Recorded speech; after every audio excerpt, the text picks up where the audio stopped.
Jokowi lebih nyaman dengan Golkar dibanding PDIP. Ada yang selalu bertanya ke saya, Pak Jokowi kemana? Pindah daerah yang lain, Bapak dukung siapa? Bertanya lagi pindah ke daerah yang Pak Jokowi di mana? Yang jelas, kalau bertanya ke saya, Jokowi ada di mana? Ini sebetulnya kan ada semacam anomali ya yang terjadi. PDIP ini kan sebetulnya partai pemenang pemilu, kemudian bukan partai oposisi. Saya melihatnya sampai detik ini, PDIP ini masih gampang terhadap kemenangannya. PDIP ini masih mentalitas oposisi. Kita kepada seluruh kepala daerah untuk bisa secara terbuka menyampaikan laporan terkait kondisi wilayahnya itu sejujur-jujurnya. Kalau daerahnya memang punya masalah terkait penanganan COVID-19, sebaiknya segera sampaikan. Kita ini punya masalah besar, nggak mungkin kita kemudian menyelesaikannya sendiri, harus ada gotong royong di antara kita semua. Pemerintah pusat pun hanya bisa melaksanakan jika memang pemerintah daerah mau bersinergi dan berkoordinasi. Ya, yang menyebut kritik itu kan teman-teman ini. Jadi membuat istilah apa saja bolehlah. Tapi yang harus kita lihat bahwa Mbak Puan selaku Ketua DPR itu tidak bisa dipungkiri. Betul. Karena beliau memang jabatannya demikian. Ya. Dan apa fungsinya Dewan Perwakilan Rakyat? Dan tentunya kan juga menjadi pengawas. Fungsinya salah satu adalah mengawasi, pengawasan terhadap jalannya pemerintahan, jalannya implementasi atas aturan dan program. Periode kedua Presiden Joko Widodo dianggap lebih nyaman dengan Partai Golkar pada periode kedua pemerintahannya. Presiden Jokowi sendiri sebenarnya sebagai pengusung pertama yaitu PDI Perjuangan. Hal itu disampaikan Direktur Eksekutif Political and Public Policy Studies, P3S, Jerry Masi, Jumat tanggal 6 Agustus. Setidaknya kata Jerry itu dibuktikan dengan diberikannya peran strategis Ketua Umum Partai Golkar Airlangga Hartarto saat Jokowi menjalankan roda pemerintahannya. Sampai kini, Golkar mengendalikan sejumlah proyek besar, misalkan Kartu Prakerja, sampai Airlangga diangkat jadi Ketua Komite Penanganan COVID-19 dan Pemulihan Ekonomi Nasional. Untuk pagu anggaran untuk penyelenggaraan pelatihan Kartu Prakerja ditetapkan sebesar 5,6 triliun rupiah. Bagi pendaftar Kartu Prakerja yang dinyatakan lolos seleksi, pemerintah memberikan dana sebesar Rp3.550.000 yang dialokasikan untuk membayar biaya pelatihan, kursus online, dan insentif bagi pesertanya, ujar Jerry. Menurut Jerry, Ketua Komite Penanganan COVID-19 dan Pemulihan Ekonomi Nasional merupakan jabatan prestisius. Selain menjadi Ketua Komite, Ketua Umum Partai Golkar itu juga menjabat Menteri Koordinator Bidang Perekonomian. Dari semua itu, menurut Jerry, secara tidak sadar Jokowi lebih dekat dengan Golkar ketimbang PDI Perjuangan. Jerry mengatakan Airlangga bak pepatah, air tenang menghanyutkan.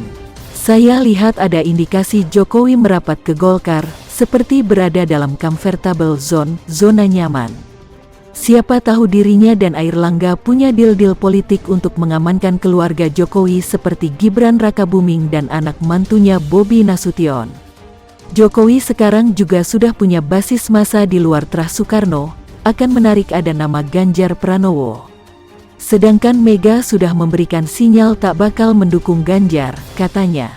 Namun, Jerry juga mengatakan bahwa Jokowi juga berutang kepada Megawati sebab tak bisa dipungkiri Putri Soekarno itu memiliki peran besar atas pencapaian sepak terjang Jokowi selama ini.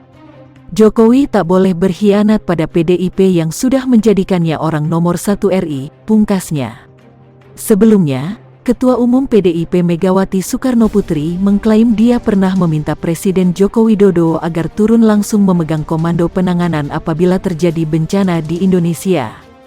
Saya bilang pada Pak Presiden, Bapaklah yang namanya Kepala Negara Presiden Republik Indonesia yang harus langsung karena ini persoalannya adalah ekstraordinari, kata Megawati dalam pelatihan mitigasi bencana gempa bumi dan tsunami yang digelar DPP PDIP secara virtual, Rabu, tanggal 4 Agustus tahun 2021.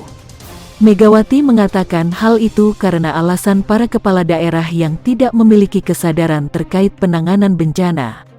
Hal itu berakibat jika terjadi bencana di sebuah daerah, tidak ada kejelasan mengenai siapa pemegang komando penanganan bencana di daerah tersebut. Monggo, dengan segala hormat, saya tidak berniat untuk sok tahu atau apa, inilah kelemahan kita, ketika kejadian kan terjadi kelumpuhan, seperti di Palu, tambahnya. Saya bicara kepada Presiden, kalau Bapak ngomong new normal akibat pandemi ini, maka antara lain kita akan memang masuk ke dalam sebuah tatanan new normal, antara lain apa? Urusan mengikuti bencana-bencana ini, kata dia. Menurutnya, perlu ada gotong royong dari semua pihak untuk menyelamatkan sesama manusia apabila sedang terjadi bencana. Tidak bisa memilah-milah, oh ini bukan kerjaan saya, tidak bisa saya lakukan. Sekali lagi tidak bisa begitu, karena yang ditolong jiwa manusia, tandas Megawati. Soal ancaman insoliditas yang ini bisa memunculkan oposisi dari dalam. Jadi fenomena PDIP ini mengkritik bagian dari kutukan periode kedua sebenarnya. Muncul kritik-kritik yang disampaikan secara terbuka, yang disampaikan secara vulgar, yang bahasanya Bung Immanuel ini kan soal akhlak berkomunikasi saja. Kalau memang Jokowi ini tidak sesuai aral, apa susahnya di WA, sejak ngobrol, tidak harus diumbar auratnya ke publik, seakan-akan ingin menelanjangi soal penanganan pandemi pemerintah ini tidak benar. Nah ini yang saya sebut sebagai potensi insoliditas itu, karena sudah mulai muncul adanya terutama partai koalisi, apalagi PDIP, ini tentu saja kalau tidak di-maintain dengan baik komunikasi politiknya ke depan, bukan suatu hal yang sederhana, bahkan ini bisa menjadi bibit ataupun bara kecil yang kemudian mengancam pemerintahan, soliditas, dan koalisi. Itu satu hal yang harus ditegaskan. Yang kedua, kalau ini sebagai sebuah tanda cinta, kalau kita yang melihat dari jauh, ini justru sebaliknya. Ini adalah sebuah sinyalmen besar. Jangan-jangan pemerintah saat ini dalam segala putusan politiknya yang strategis tidak pernah melibatkan koalisi partai secara umum. Hanya melibatkan presiden dan menteri. Tapi dalam sistem presidensialisme multipartai, partai-partai koalisi itu wajib dan perlu untuk diajak bicara, terutama soal penanganan pandemi. Utama Jokowi selama 2 periode ini. Hal itu ditandai dengan kader PDIP yang beramai-ramai menyerang pemerintahan Jokowi. Anak buah Megawati Soekarno Putri itu pun terang-terangan menunjukkan hidung Jokowi. Utamanya terkait penanganan pandemi. Agen selalu bertanya ke saya, Pak Jokowi kemana? Pindah daerah yang lain, Bapak dukung siapa? Bertanya lagi pindah ke daerah yang Pak Jokowi di mana? Itu setidaknya dengan diberikannya posisi strategis kepada Ketua Umum Partai Golkar, Airlangga Hartarto.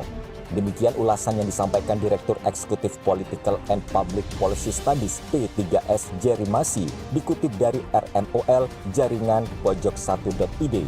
Di sisi lain, jabatan sebagai Ketua Komite Penanganan COVID-19 dan Pemulihan Ekonomi Nasional, kata Jerry, merupakan jabatan prestisius. Ditambah, Airlangga Hartarto juga merupakan Menteri Koordinator Bidang Perekonomian. Direktur Eksekutif IPO Dedi Kurniasyah